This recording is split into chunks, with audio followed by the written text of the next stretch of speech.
आज हमारे पास में चैप्टर नंबर 20 और ये चैप्टर नंबर 20 है 10th क्लास का और इस चैप्टर का नाम है टीचिंग इन टॉलेस्ट्री फॉर्म। ये टॉलेस्ट्री फॉर्म सेटअप करा था गांधी जी ने जब वो अफ्रीका गए थे। उन्होंने अपनी लॉ की पढ़ाई इंग्लैंड के अंदर कंप्लीट करी थी और अप्रैल 1893 को वो अफ्रीका गए थे, साउथ अफ्रीका गए थे और वहाँ पर उन्होंने 21 साल 21 ईयर्स वहाँ पर क्या करे थे, स्पेंड करे थे। काय के लिए?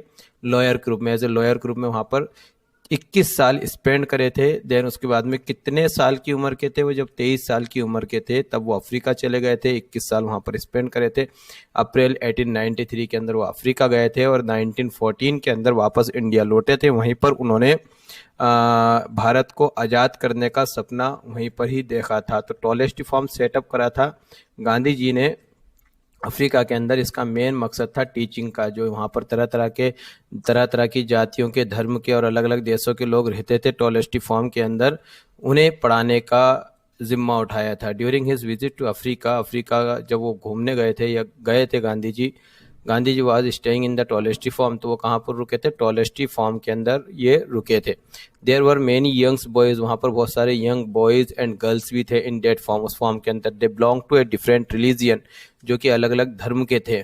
रिलीजन मतलब काय के थे, अलग अलग धर्म से बिलोंग करते थे, कोई एक ही धर्म का नहीं था। Gandhi ji along with his two colleagues, Gandhi ji और उनके साथ में उनके दो कॉलेग्स मतलब साथी, डिसाइडेड टू एजुकेट देम, उन्होंने डिसाइड करा कि यहाँ के जो यंग गर्ल्स हैं और यंग बॉयज हैं उनको एजुकेट किया जाए, उन्हें पढ़ाया जाए। But it was not an easy things to manage, पर यह काम इतना आसान नहीं था। For Indian teacher were not ready to go there on a small salary, मतलब जो इंडियन टीचर वहाँ पर जरूरत थी इंडियन टीचर की पढ़ाने के लिए, पर वो इतनी आसानी से वहाँ पर आ नहीं सकते थे। क्यों? क्योंकि एक तो सैलरी बहुत कम थी, इतना अफोर्ड नहीं कर सकते थे गांधी जी, इतनी ज़्यादा सैलरी उन लोगों को दे नहीं सकते थे जो वहाँ से टीचर आते। दूसरा क्या था कि 21 माइल्स दूर था जोहानसबर्ग से, जो कि साउथ अफ्रीका का एक बहुत बड़ा शहर है। वहाँ से कितना दूर था? 21 मील्स दूर था। कौन? टॉलेस्ट्री फॉर्म। तो वहाँ से यहाँ तक टीचर ऐसे भी पॉसिबल नहीं था लाना, मतलब पॉसिबल नहीं था। एक तो सैलरी कम थी, दूसरा डिस्टेंस बहुत ज़्यादा थी। देन तो फिर किस प्रकार से सॉल्यूशन निकाला? Gandhi ji took the responsibility, Gandhi ji ने रिस्पॉन्सिबिलिटी ली है, रिस्पॉन्सिबिलिटी ले ली ऑन हिज शोल्डर, अपने कंधों पे उन्होंने इसकी रिस्पॉन्सिबिलिटी ले ली। There were many practical problem in the application of this idea, इस आइडिया को अप्लाई करने के लिए बहुत सारे प्रैक्टिकल प्रॉब्लम यहाँ पर क्रिएट हुई। Those fellows were brought up in a different condition, ये जो लोग थे यहाँ पर फेलोज मतलब जो लोग हैं जिन्हें पढ़ाना था वो सभी अलग अलग जगहों से आए थे, अलग अलग कंडीशनों से आए थे। They did not belong to the same religion, एक ही धर्म के नहीं थे। But Gandhi ji gave prime importance to the character building, पर गांधी जी ने मेन जो ध्यान दिया एजुकेशन में वो कैरेक्टर बिल्डिंग के ऊपर क्या दिया? मेन ध्यान दिया। Literary training and building up the body was also emphasised by Gandhi ji. Emphasised का मतलब होता महत्व देना।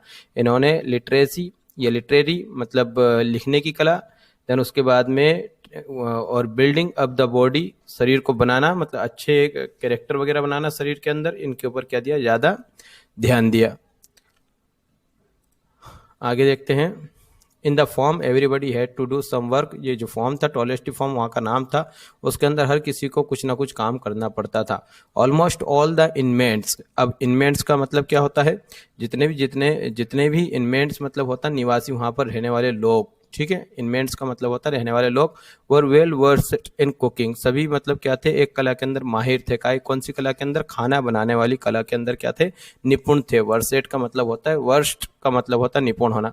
Mister Kallenbach was well trained at gardening, जो कैलेनबेच हैं मिस्टर कैलेनबेच, उनको अच्छी खासा अनुभव था, ट्रेनिंग थी गार्डनिंग की, माली वगैरह की, बगीचे वगैरह किस प्रकार की ट्रेनिंग अच्छे से थे। गार्डनिंग आप अच्छे से समझते हो। Sometimes they shirked away physical labour, कभी कभी वो शिरकेट का मतलब होता है जी चुराना। कभी कभी लोग क्या करते थे? फिजिकल लेबर से क्या करते थे? जी चुराते थे। बट गांधी जी तो अपने उसूलों के क्या थे? पक्के थे। But Gandhi ji was very strict with them, पर गांधी जी उनके साथ में क्या रहते थे? हमेशा कड़क रहते थे, स्ट्रिक्ट रहते थे।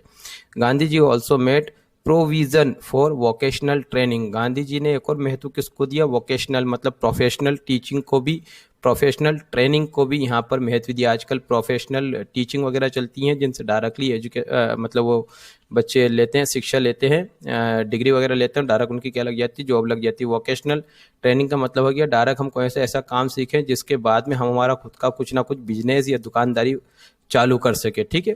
और प्रोविजन मतलब नियोजित करना, चालू करना। वोकेशनल ट्रेनिंग भी चालू करी, जैसे वोकेशनल ट्रेनिंग में जाता है शू मेकिंग, जूते बनाना, कारपेंट्री आता है, लकड़ी वगैरह का काम करना, कुकिंग वगैरह आता है, खाना वाना बनाना। इन सभी से मतलब अपन अपनी क्या कर सकते हैं, मतलब एक पैसा कमाने का जरिया हमारे पास में रहता है।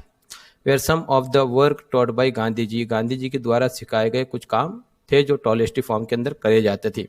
अब इसके अलावा ये तो वोकेशनल ट्रेनिंग वगैरह हो गया। देन उसके बाद में ही also use to provide literary training, मतलब लिखने की कला के बारे में वो बहुत ज़्यादा सख्त थे गांधी जी। हिंदी है, तमिल है, गुजराती है एंड उर्दू, ये जो भाषाएं हैं टॉट देयर वर्नाकुलर्स, ये जो भाषाएं वहाँ पर क्या होती थी, सिखाई जाती थी, व्यावसायिक रूप से सिखाई जाती थी। ये वर्नाकुलर्स मतलब व्यावसायिक रूप से। English and Sanskrit were also taught, वहाँ पर इंग्लिश और संस्कृत भी सिखाई जाती थी। Gandhi ji lacked proper knowledge in Tamil and Urdu, Gandhi ji जो थे उनको तमिल का और उर्दू का थोड़ा कम ज्ञान था। स्टिल फिर भी ही मैनेज, फिर भी उन्होंने कैसे ना कैसे मैनेज करा, सम हाउ मतलब कैसे ना कैसे भी मैनेज करा, टू टीच द स्टूडेंट, फिर भी कैसे ना कैसे उन्होंने बच्चों को ये दोनों भाषाएं सिखाई। He also tried to create interest in Muslim boys for Urdu, उन्होंने ये भी कोशिश करी, ट्राइड मतलब कोशिश करना, ही ऑल्सो ट्राइड मतलब उन्होंने कोशिश करी टू क्रिएट इंटरेस्ट, ताकि इंटरेस्ट उत्पन्न हो सके मुस्लिम बॉयज के अंदर, किसके लिए, उर्दू के लिए। He helped them in improving there reading and hand writing, उन्होंने उनकी हैंड राइटिंग और रीडिंग स्किल को भी क्या करा, इम्प्रूव करा। कौन ने, गांधी जी ने, ठीक है ना। जितने भी स्टूडेंट वगैरह वहाँ थे, बॉयज़ और गर्ल्स थे, उन सभी के लिए। The youngster in the form were Altered, अब ये अल्टर्ड का मतलब होता है अशिक्षित। अधिकतर जो यंगस्टर थे फॉर्म के अंदर क्या थे, अशिक्षित थे, मतलब शिक्षा नहीं थी उनके पास में, पढ़े लिखे नहीं थे। There was very little to teach them, और उनको मतलब वहाँ पर there was very little to teach them, बहुत कम पढ़ाया था। बियॉन्ड, इसके अलावा, weaning them for their laziness and supervising their studies, मतलब इस तरफ उनका मतलब क्या करना था, ध्यान केंद्रित करना था, मतलब यहाँ पर उनको रिस्पॉन्सिबिलिटी याद दिलानी थी। सुपरवाइजिंग मतलब होता जिम्मेदारी, कि पढ़ाई उनके लिए कितनी ज़्यादा इंपॉर्टेंट है। Gandhi ji gave a little important to a textbook, Gandhi ji जो है ना टेक्स्ट बुक को कम इम्पोर्टेंट दिया करते थे। अकॉर्डिंग टू हिम, उनके अनुसार, real book was the teacher, जो ओरिजिनल बुक है वो कौन है, टीचर है। रियल बुक कौन है, टीचर है, क्योंकि किताबों के अंदर तो नॉलेज लिमिटेड होता है, लेकिन टीचरों के अंदर जो अगर सही साथ टीचर है तो उनके पास में अनलिमिटेड नॉलेज होता है। जो किताबें तो बस केवल एक पर्टिकुलर सब्जेक्ट की किताबें पर्टिकुलर वही पढ़ाती हैं, जबकि टीचर तरह कई तरीकों से स्टूडेंट की क्या कर सकते हैं, मदद कर सकते हैं।